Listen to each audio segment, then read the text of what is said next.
Hi students, Nitish Max, class 11, exercise 12.4 base theorem. So 11th standard chapter 2 12 probability the last exercise base theorem ரொம்ப ஒரு முக்கியமான exercise. So இந்த எக்ஸசைஸில் இருக்கிற எல்லா சம்முமே ஒரே பேட்டர்னாக இருக்கும் அண்ட் ரொம்ப ஈஸியாகவும் இருக்கும். ஸோ இப்போது இதில் டைப் 1 டைப் 2 ரெண்டு பிரிவாக பிரிச்சுருக்கோம். ஆக்சுவலாக எல்லாம் ஒன்று தான். டைப் 1னா வெறும் டோட்டல் ப்ராபபிலிட்டியோட ஸ்டாப் பண்ணிடணும். டைப் 2னா டோட்டல் ப்ராபபிலிட்டி ப்ளஸ் எக்ஸ்ட்ரா இன்னொன்றும் கண்டுபிடிக்கணும். ஸோ அது நோ ப்ராப்ளம். இதில் ஃபார்முலா அந்த மாதிரி பெரிய விஷயம் எதுவுமே கிடையாது. நீங்கள் கொஸ்டினை படித்து இப்போ நம்ம இந்த வீடியோவில் சொல்ல போகிற சில இம்பார்ட்டண்ட் பாயிண்ட்ஸ் கரெக்டாக எழுதிட்டிங்களான்னா ஆன்சர் ஓவர். சரிங்களா? ஸோ இந்த எக்ஸசைஸில் 12.12 12.25 வெறும் டோட்டல் ப்ராபபிலிட்டி கண்டுபிடிக்கிற ரெண்டு சம்மு. தென் ஃபுல் எக்ஸசைஸில் கொஸ்டின் நம்பர் 1. அதுக்கப்புறம் நெக்ஸ்ட் டைப்பில் total probability with another answer கண்டுபிடிக்கிறது third, fourth and 12.26 12.27 12.28 12.29 question number 2 and 5. So கிட்டத்தட்ட 3 4 5 6 7 8 9 10 11 சம்ஸ் கிட்ட இருக்குது. ஸோ இந்த 11 சம்ஸும் பார்த்திங்கன்னா ஒரே மாதிரியான சம்ஸ் தான். ஸோ இதில் இந்த சம் முக்கியம் அந்த சம் முக்கியம்னு படிக்கிறதுக்கு பதிலாக எந்த சம்மு கேட்டாலும் எழுதுகிற ஒரு ஐடியாவை தான் நீங்கள் கற்றுக்கணும். சரிங்களா? இதில் ஏன் இந்த 2 கொஸ்டின் ரவுண்ட் பண்ணியிருக்கேன்னா, இது ரெண்டும் ஹான்ஸ் சம். ஆன்னா பாக்ஸு, ஒரு பாக்ஸில் பால் இருக்குது, ப்ளூ பால் இருக்குது, ரெட் பால் இருக்குது, பிளாக் பால் இருக்குது அப்படின்ற கான்செப்டில் வரும். அதில் இது கூட ரொம்ப சிம்பிள் தான். பட் இந்த ஒரே ஒரு சம் மட்டும் இந்த எக்ஸசைஸில் கொஞ்சம் காம்பினேஷன் கான்செப்ட் வரும் லைட்டாக. மற்றபடி எல்லாமே ரொம்ப நார்மல் சம்ஸ். ஓகேங்களா? ஸோ இப்போ இந்த சம்முக்கு பேசிக்காக பிகினிங்கில் நம்ம என்ன செய்யணும்னா, இப்போது ஒரு 3 மெஷின் இல்லைன்னா 3 கான்செப்ட் கொடுத்துருக்காங்க, இல்லை 2 கான்செப்ட் கொடுத்துருக்காங்கன்னு வச்சுங்க. இப்போ நான் மெஷினை பேஸ் பண்ணி சொல்கிறேன்னு வச்சுங்க. ஃபஸ்ட்டு லெட் அதை மென்ஷன் பண்ணிடணும். A1ன்றது machine 1, A2ன்றது machine 2, A3ன்றது machine 3.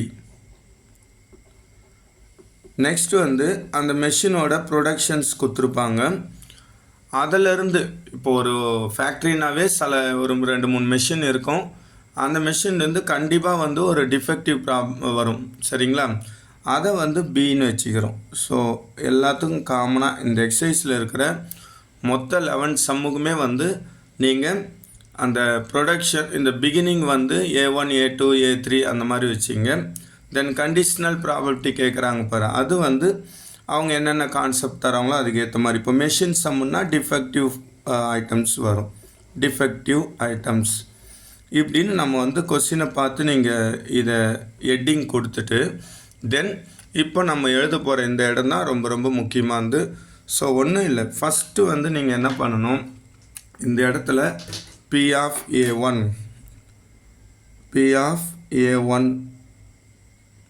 Equal to P of A2 equal to P of A3 ஈக்குவல்ட்டுன்னு எழுதணும். இது கொஸ்டின்லேயே மெஷின் 1ஓட ப்ரொடக்ஷன் இத்தனை பர்சன்டேஜ், மெஷின் 2 இத்தனை பர்சன்டேஜ், A3 அப்படின்னு கொடுத்துருப்பாங்க. நாட் ஓன்லி மெஷின், எந்த கான்செப்டாக இருந்தாலும் 1 2ஓடவும் வரலாம், இல்லை 3யும் வரலாம். ஸோ அது கொஸ்டினுக்கு ஏற்ற மாதிரி. அப்படியே இந்த இடத்துல ஆப்போசிட்டாக என்ன செய்யணும்னா, டிஃபெக்டிவ் ஐட்டம்ஸ் சொல்கிறாங்க இல்லையா, அந்த டிஃபெக்டிவ் A1 ஃபஸ்ட் மெஷின்லேருந்து எவ்வளோ, செகண்ட் மெஷின்லேருந்து ஹவு மச், அண்ட் தேர்ட் மெஷின்லேருந்து ஹவு மச் அப்படின்னு கொடுத்துருப்பாங்க. ஸோ இதை மட்டும், இந்த டீட்டெயில் மட்டும் நீங்கள் கரெக்டாக கொஸ்டினை பார்த்து எழுதிட்டிங்களான்னா அதுக்கப்புறம் உங்களுக்கு இந்த சம்மோட ஆன்சரே ஓவர். சரிங்களா?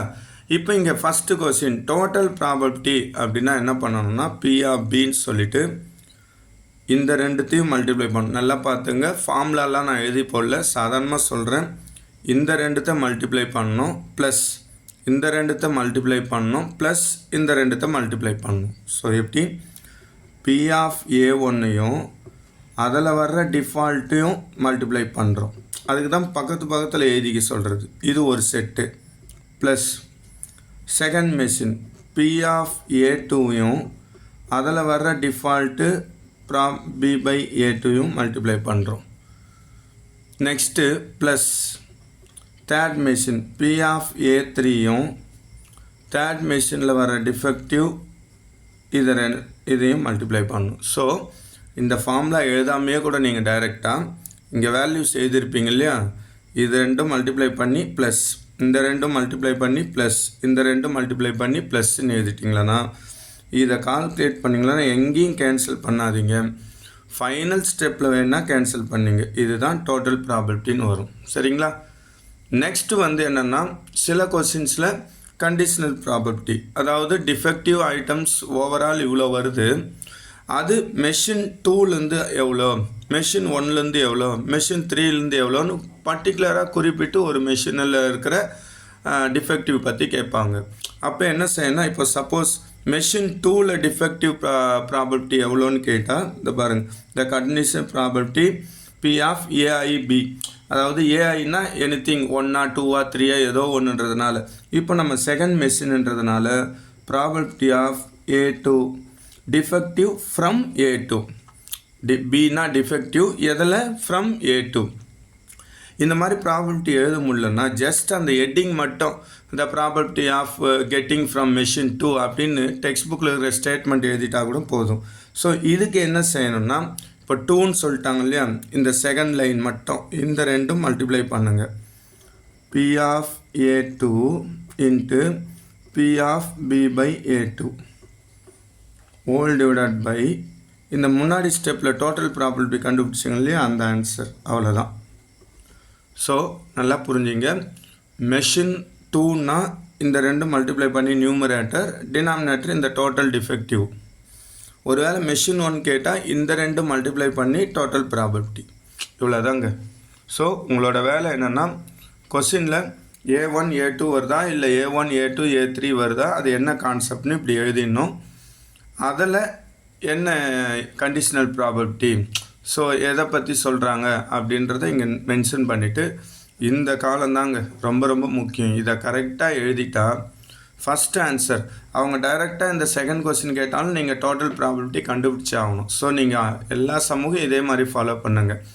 டோட்டல் ப்ராபபிலிட்டின்னு சொல்லிவிட்டு இந்த ஃபஸ்ட்டு மல்டிப்ளை பண்ணணும், செகண்ட் மல்டிப்ளை, தேர்டு மல்டிப்ளை, மூணுத்தையும் ப்ளஸ் பண்ணி எழுதுறீங்க.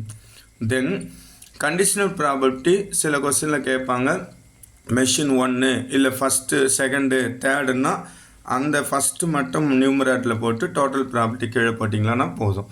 ஸோ இதுதான் இந்த எக்ஸசைஸில் இருக்கிற 11 சம்முக்குமான ஒரு ஜென்ரல் ப்ராசஸ். இதை ஃபாலோ பண்ணி நீங்கள் எல்லா சம்மும் படிக்கிறப்போ எதை கேட்டாலும் உங்களால் அட்டென்ட் பண்ண முடியும். சரிங்களா? ஸோ பர்டிகுலராக ஒரு சம்மை மனப்பாடம் மாதிரி பண்ணுறதுக்கு பதிலாக புரிஞ்சு இதெல்லாம் தெளிவாக எழுதி ஒவ்வொரு சமூகம் இந்த பார்ட்டு மட்டும் நீங்கள் தெளிவாக எழுதி பார்த்துட்டு ஏதாவது ஒரு சம் ஃபுல் மெத்தடில் பண்ணாவே நீங்கள் ஈஸியாக எடுக்கலாம். இப்போது நெக்ஸ்ட் வீடியோவில் இந்த ஃபுல் சம்மை எக்ஸ்பிளைன் பண்ணுற மாதிரி ஒரு சம் போடுறேன் பாருங்கள். ஓகே.